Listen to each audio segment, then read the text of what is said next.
So, far away Lucas, what are we talking about today? We are talking about the man of tourism himself, Godzilla. Yes! Godzilla. So, far away Lucas, as you often do, would you like to let the lovely audience at home know what the topic of today's Wiki Weekend is in a little more detail? Yeah, so we are going to be talking about Godzilla, specifically the version from the movies going forward from 2014 to now. AKA the Monsterverse, and you can find a link to the specific wiki entry we're reading below. But Lucas, thoughts on Godzilla in the Monsterverse? I mean, he seems like a much better version than the 1999 version. Oh god, I fucking hate that version. Like the Big G himself, fucking Godzilla, just wrecking house in every movie he appears in. So let's, people may not know about, the Big G from the Monsterverse. Let's start with some biographical information about him, shall we? So I have here Godzilla, parentheses, Monsterverse. Nicknames, King of the Monsters. That's not bad, is it? That's a pretty good one. Savior of San Francisco. I like that one. I don't. Because in the movie, when they have it on screen, they have Godzilla walking across the wreckage of like 30 hospitals. And I get it, because we, the audience, know that Godzilla is the hero, because we see him fighting the monsters to save the day. But for the people on the ground watching that news report, that must feel like the most insulting thing ever. The giant monster they saw just level their entire city. It's like, hero, question mark? It's like, no! Well, he must be a hero, because he did exactly what Superman did. Yeah, that's the one. I like when someone works out that Godzilla actually destroyed less buildings than Superman. Anyway, other nicknames, the Alpha Predator, the Big Guy, Giant Lizard Beast. I don't mind that. I like that one. Giant Lizard Beast. That's like, was it the literal translation of Tyrannosaurus Rex, isn't it? Oh, is it? Do you know what that is? No. Tyrant Lizard King. That's a fucking name, innit? You know that like... Everything after Tyrannosaurus Rex can eat a dick, because Tyrannosaurus Rex is the best one. Biological information. Homeworld, Earth. Species, Titanus Gojira.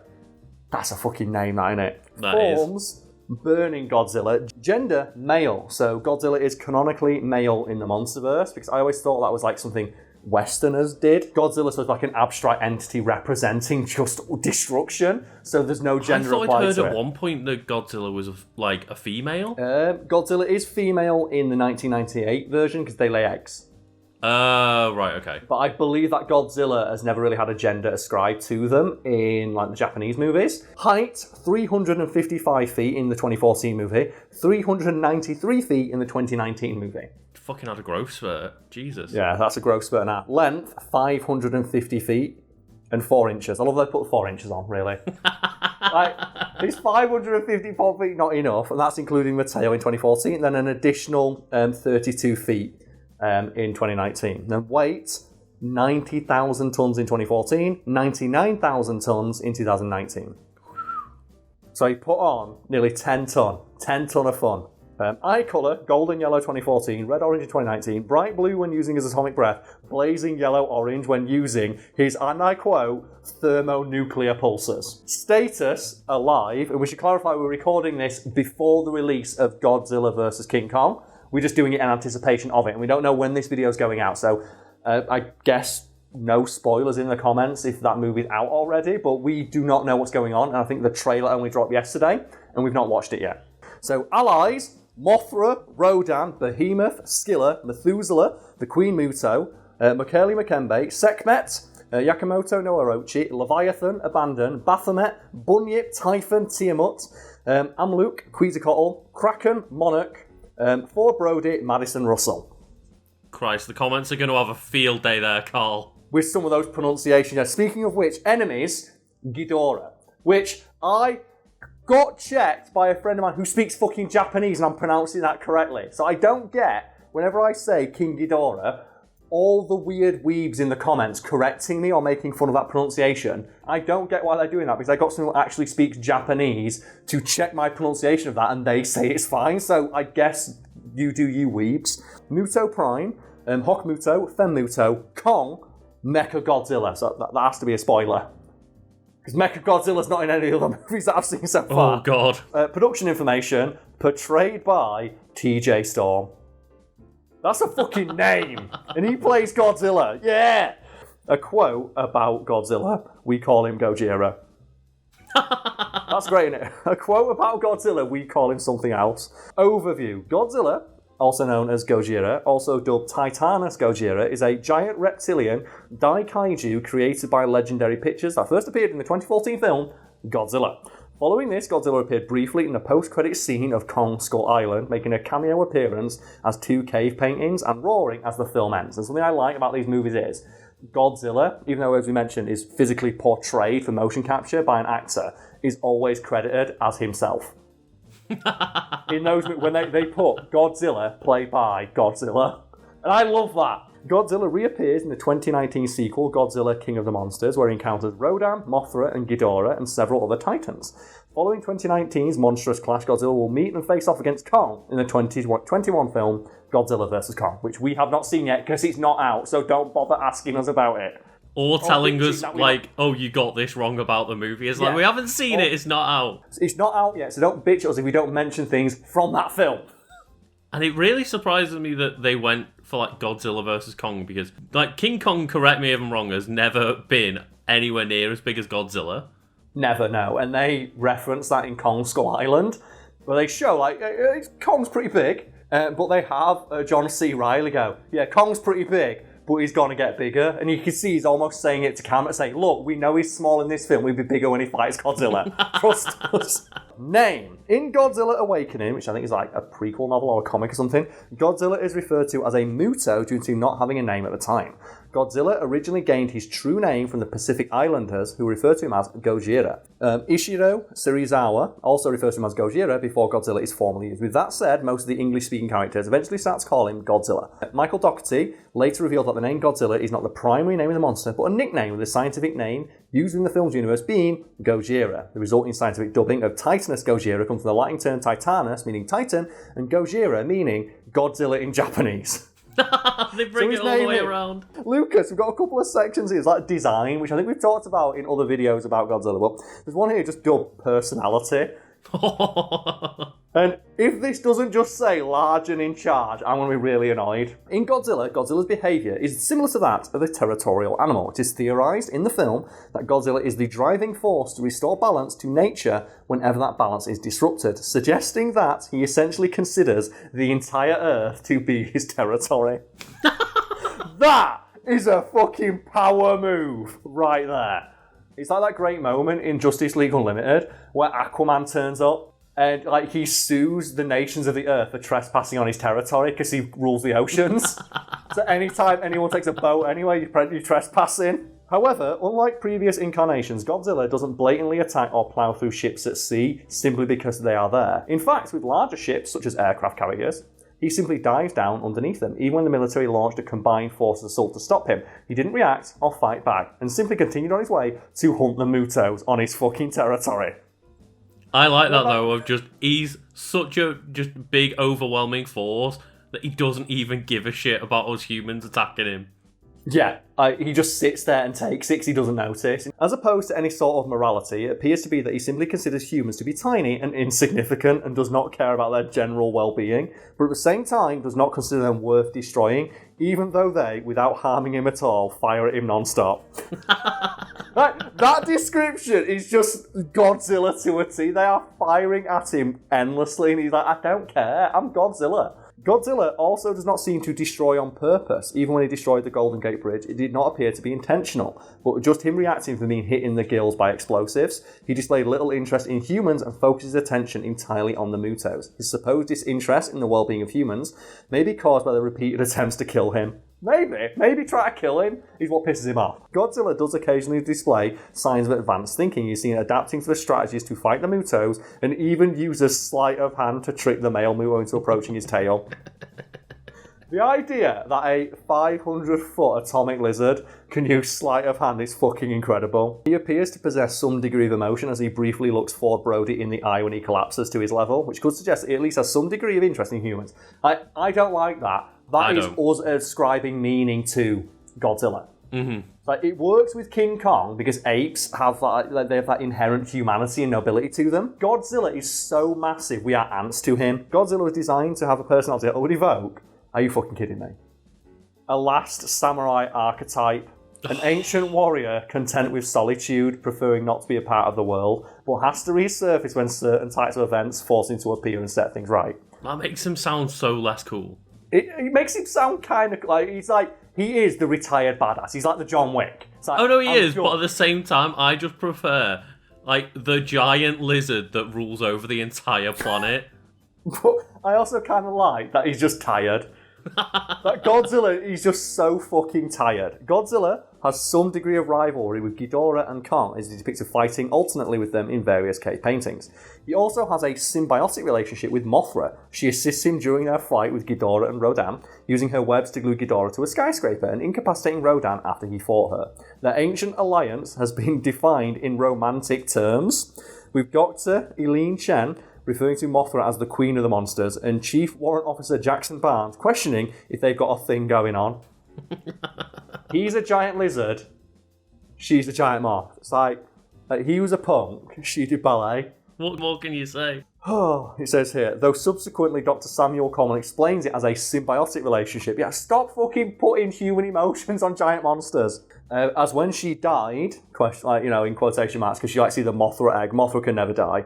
Godzilla roared in grief when he absorbed her life force, allowing him to go thermonuclear. That's not right. It should say that he goes Super Saiyan.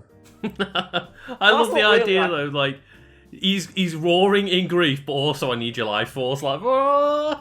Like, it is the hypest moment of King of Monsters. And we've talked before about how it is ripped off directly from Super Metroid. If people don't know what I'm talking about, at the end of Super Metroid, Samus Aran is facing off with the Mother Brain, an evil alien entity hell-bent on world domination. And at the end of Godzilla King of Monsters, Godzilla is facing off with King Ghidorah, an alien entity hell-bent on world domination. And in Super Metroid, Samus Aran is seemingly defeated by the Mother Brain and is down on their knees as Mother Brain is preparing to deliver the final blow. Likewise, in Godzilla King of Monsters, Godzilla is seemingly defeated by King Ghidorah, and he's down on his knees as King Ghidorah prepares to deliver a final blow. When suddenly, in Super Metroid, a small flying creature that you have befriended in the game comes in, attacks Mother Brain, and then protects Samus with its body.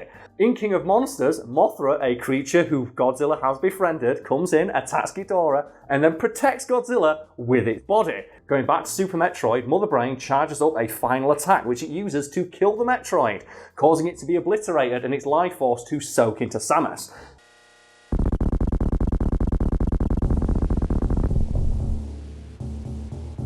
In Godzilla King of Monsters, King Ghidorah charges up a final attack, which it uses to obliterate Mothra, causing its life force to go into Godzilla.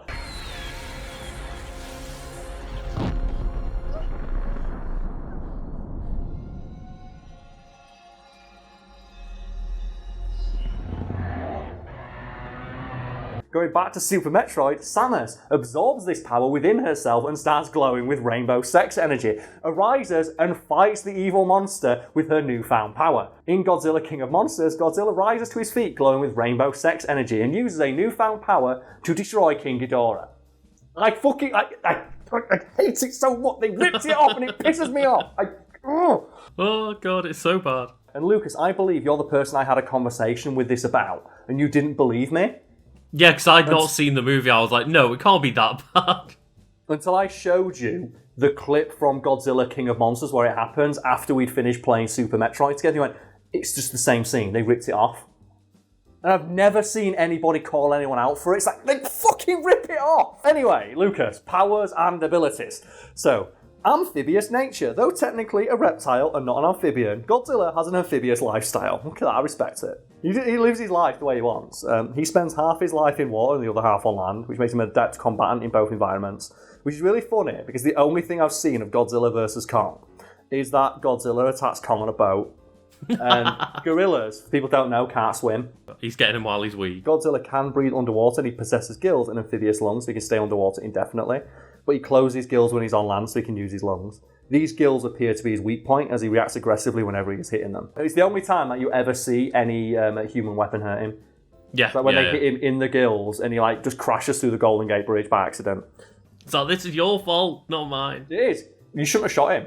You should have left him alone. Atomic breath. In Godzilla, Godzilla's atomic breath was more of a focused, fury-shaped energy beam that Godzilla spews out. Godzilla only used it against MUTOs after he'd taken a severe beating and was already growing weaker, showing that Godzilla only uses it as a last resort. Why? Why is that not turn 1? Yeah, why is he not just turn 1, like final explosion in? He says here that it doesn't appear to have the same destructive properties as incarnations prior. Yeah, no shit. Yeah.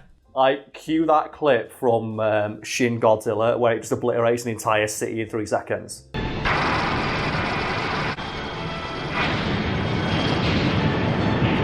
It is entirely possible, however, that Godzilla has never used his atomic breath at its full power, seeing as the glow from his dorsal plates was very faint. Yeah, that makes sense. Plus, he's weakened. It says here that in the official novelisation and an earlier screenplay, it's suggested that the female MUTO's EMP field severely weakens his atomic breath. Okay, cool. Okay, he was nerfed. They had to nerf Godzilla because he was too OP. In Godzilla Awakening and Godzilla King of Monsters, his breath is far more intense and beam-like in appearance, implying that his breath is not at full power in Godzilla and could be even stronger when he's in better condition. That is, though, so fucking hype. As bad as that 2014 Godzilla movie is, because Godzilla's not in it, yeah. When I watched that in the cinema, and with surround sound, when you hear the wah, wah, wah, wah, wah, and what the fuck is that? And then you see the silhouette of Godzilla as his dorsal plates start glowing, and you're like, oh fuck, no, he's gonna do it. He's gonna huff, he's gonna puff, and he's gonna blow your house down. Durability. Godzilla was stated to have survived exposure to the nuclear test carried out in the South Pacific, and even appearing to have withstood the detonation of Castle Bravo, a 15-megaton hydrogen bomb, while directly next to it. A testament to his durability is his survival of numerous extinction-level events that have occurred millions of years before his encounter with humanity. Such as, the thing that killed the dinosaurs. I think that surviving the meteor that killed the dinosaurs is more impressive than a bomb.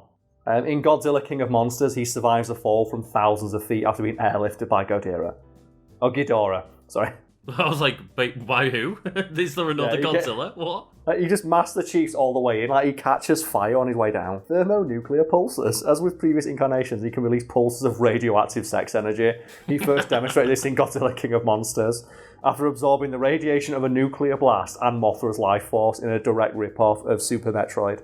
It's not going to say it, but it'll say it after I edit this wiki entry. I'll tell you that for free. It's just going to say Super Metroid powers.